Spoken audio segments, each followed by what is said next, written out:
Welcome to Complexity Made Simple, and in this video newsletter, well, we are now up to video 6 of the Catapult case study, and let's just summarize what we've done so far in the case study. We've already conducted one round of define, measure, analyze, improve and control, although control happens over time. So let's just talk about what we've done. So we did the define. Is the problem variability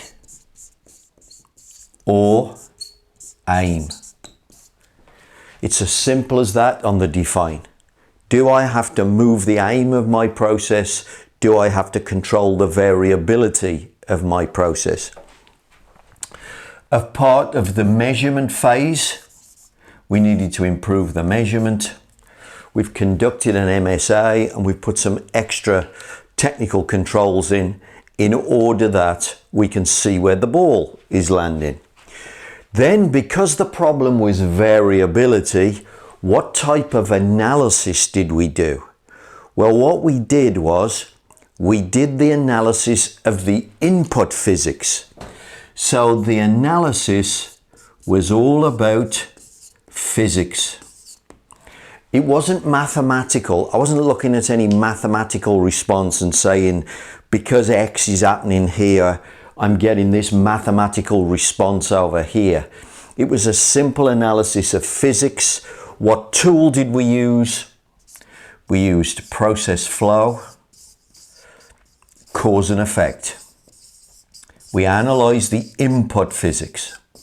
Simple. Then what did we do? Control the inputs. We put in new input controls. Remember, that's what a control plan is. It's controlling the inputs to the process. Now, of course, control would happen over time.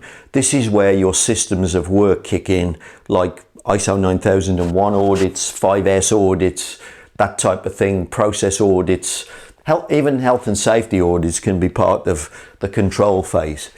So we've been through the Catapult once, and we've taken the process from being very unstable. So I think we had a range of 43 inches. And now we've got the process nice and controlled and stable. So that was cycle 1 through the DMAIC process. What we're now going to do is back the truck up, and I'm going to go back to the analysis phase, because what I'm going to do now is I'm going to do a mathematical analysis. In other words, I'm going to get myself process knowledge. Getting control of a process isn't really process knowledge. Just fixing the process into one location, that's great control. But of course, what we want to do is to fix the process, maybe on target, but we want to fix the process on target cheapest. Okay, so that needs process knowledge. Now we've got process control, now we need process knowledge. That needs maths analysis, and that's what we're going to do. So this is type 2 analysis. And just one thing I'm going to say before we move off the analysis. So there is physics analysis, maths analysis, and there is a third analysis. The third one, I'm going to call it problem analysis. What this really is focus. What problem have you really got to fix? So you could be at the beginning of your project looking at a departmental reject rate. The department has got a very high defect rate. It's got 25 machines in the department. Now, would I advise you to try and control 25 machines all at once. But I advise you to take that on as a project. No, I wouldn't. What I'd expect you to do is to take the data and do some analysis, probably with run charts. Paretos would be the common analysis trick. You'd be looking for the worst, probably the worst machine. The worst process is the one I would work on, and then I would go to the machine, maybe then say, right, what's the biggest mistake this machine's making? Then I'd start making that machine, make that mistake go away. Then I would roll the knowledge out to the other 24 machines. Then I'd maybe do it again. What's my biggest problem now? Fix that. Roll the solutions out to the other 24 machines. So that's focusing down so that you can look at a particular process, a particular problem. You can look at the physics of the problem and you can fix it. So you could be at the beginning doing analysis to focus. That's step one of the analysis. You could be analysing the physics, the input variability, so that you can get process control. But finally, you could be looking at the maths analysis.